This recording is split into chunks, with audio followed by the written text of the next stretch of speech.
To have the football with a chance to tie the game there at the end was an encouraging thing considering how many things we did that we can't do if we want to beat a good football team like that. The players fought. They tried to overcome, in many cases, some things we did to ourselves. Defense kept us in it all day long by their battle against a really, really good offense. But lose the turnover battle 3-0 and the penalty situation, which we've got to get fixed immediately, specifically the 8 pre-snaps, whatever was going on with the cadence or, whatever it may be, just not acceptable in any way, and we've got to get it fixed, and we will. But the penalty situation and the turnover situation being what it was, when you average over 6 yards of play on offense, it's all for naught if you're going to be giving back so many of those yards in different capacities. We've got to find a way to first and foremost correct whatever the issue was. Normally, we can do that in game if there's an issue, but there just seemed to be a flinch here and there, way too much. So if there was any uncertainty of what we were doing, that obviously is something we've got to get corrected, no matter who's in the game and all those things. Something we've got to do. We are right back here in a week with a division game, chance to go 3-0 in the division. But to me, we will, consistently build on the good practice week we had. This team's not a results-based team that will prepare any different, but they're obviously an upset group in there that thought we, could have done a lot of things better in the game to win the game, while also doing a lot of things that were. They gave us a chance to win a game when the circumstances were, in many cases, caused by us against a good football team like that. Jonathan Grenard did have a left shoulder injury. He'll get assessed later, today and into tomorrow, but be able to give you guys an update on that. And outside of that, that's all I have for you guys right now from an injury standpoint.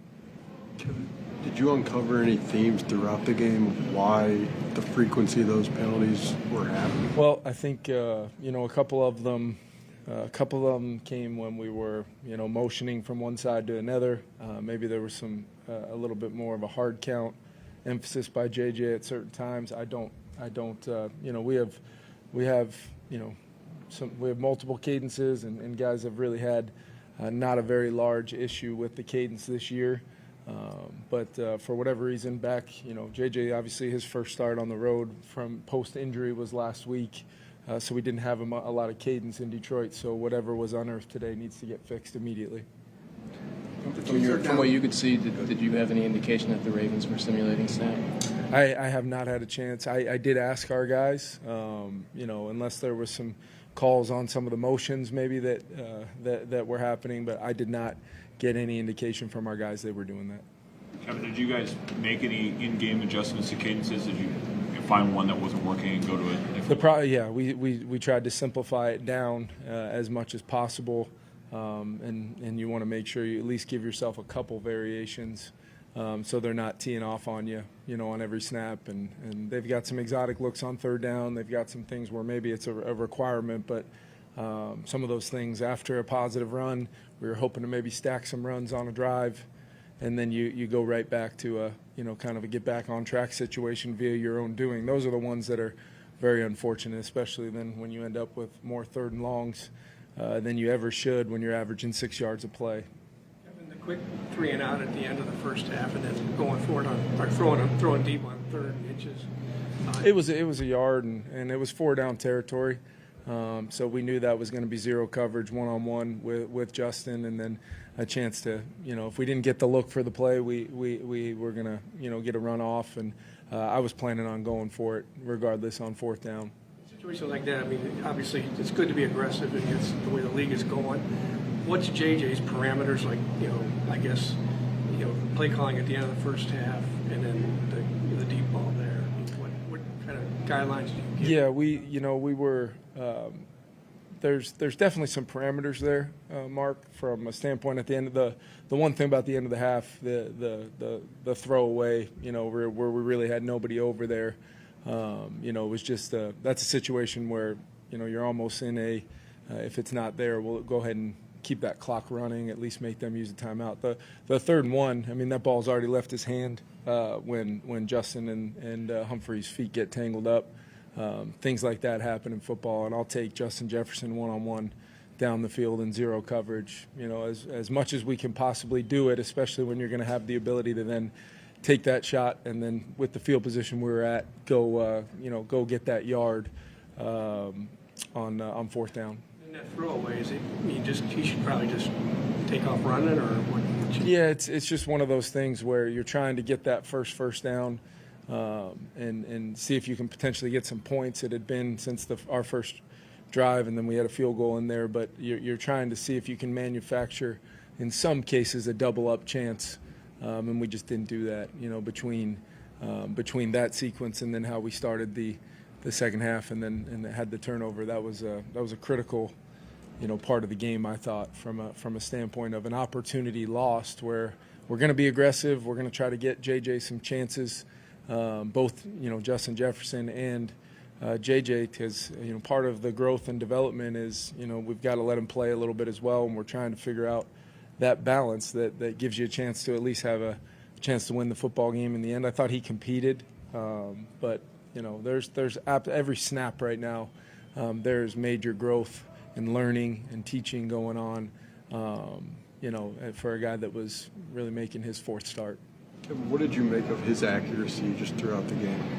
I thought he was pretty dialed in early on. Pretty good throw to Jalen Naylor for the big play on third down.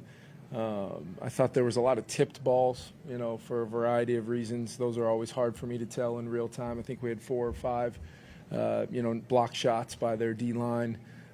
There were some opportunities, and then those are incompletes regardless of how you look at it. And then just as we were getting into the no huddle, trying to make our way back from 2 scores, we may have made the play on third or fourth down, like to convert, but some of those early down plays where he can be a little bit more pitch and catch even on some of those opportunities. So between a couple of those and the tip balls, you're looking at 6 or 7 incompletions for him. That all of those are touches for our guys and the ability to register the ball going forward with to try to keep the momentum on your side. What's the process like now of trying to get cadence issues and false start issues corrected? How do you go about that this week? Well, I think we got to have a conversation as a group. What transpired? It doesn't feel like all 8 of those were the same scenario, the same sequence. You're going to have, we try to eliminate them all. That's been a huge point of what we think it's going to take to win the game every week, whether it's Monday or Wednesday or Friday, talking to the team about eliminating those self-inflicteds, and we didn't do that in any way, shape, or form. So we've got to fix it. We've got to understand what was different today than what had been something we felt like we eliminated from maybe early on in the season. Can you point to anything in terms of why maybe JJ and Justin Jefferson weren't able to get on the same page? It kind of felt like. Yeah, I think there was some. Obviously, Justin had a good amount of targets today, but one of not many completions, and I think it goes.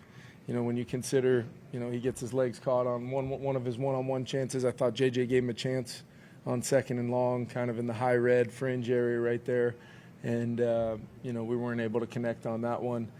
There were some plays where I think whether it's a combination of coverage, Justin, working to uniquely find openings in some zones on some things, and then there was a couple times where I thought we had him and didn't hit him. Pressure, moved off the spot. There's a lot of things that go into it. But, yeah, we want to always keep his target share up there just because he's, obviously our best player.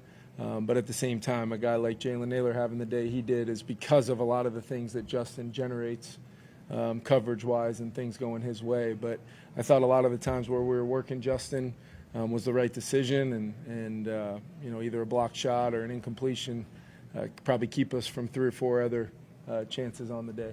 What did you make of the run game, just in general, you guys' run game? Yeah, it felt like early on it was, first probably, quarter and a half. It was, they were doing a good job up front, being physical and stout. And then we kind of made some adjustments there to attack some certain things. And then just as we, specifically the the first sequence of the second half, two good runs in a row, and then we took the shot there versus 0 on 3rd and 1, knowing that we felt pretty good about getting it on 4th and 1 if that ball hits the earth. Kevin, how much did the pre-snap penalties affect your ability to run? Yeah, I think it's just those times where it's even second and 7 or 6. You feel like there was a few times early on in the game where getting us to those 3rd and manageable situations were good formulas for us to sustain on that first drive. We didn't necessarily have anything explosive, but we just kept moving the ball forward and then hit a couple plays on 3rd down to kind of move the field and then eventually score. But yeah, it's just hard for your entire offense to get in a rhythm. It had nothing to do with, when you average 6 yards a play, it's functioning without, shooting yourself in the foot to be able to get those clean snaps off to continue your average of 6 yards a play is kind of how I look at it. And you would love to be in a game where none of those penalties happen. You probably get another 3-4 conversions and in addition to some more runs off, and then you can maybe start wearing the opponent down a little bit. But you get into the kind of you let the Baltimore Ravens play multiple 3rd downs in a row, either a 2nd and long into a 3rd and long. It's just not the formula, especially with a young quarterback, to try to play against that team. Kevin, when you guys lose Jonathan Bernard, how did that impact some of the things they were trying to do in the run game against your defense? Yeah, I think it's one of those things. The guys that stepped in there, did a very good job for the most part. It just they had us a couple plays there where it looked like we got our edge taken away from us. Flo made some adjustments, and then that's what helped us, I think, on that final stop that they made to force them to throw it on 3rd down, and then we at least got an opportunity coming back at them there. Just didn't get it done.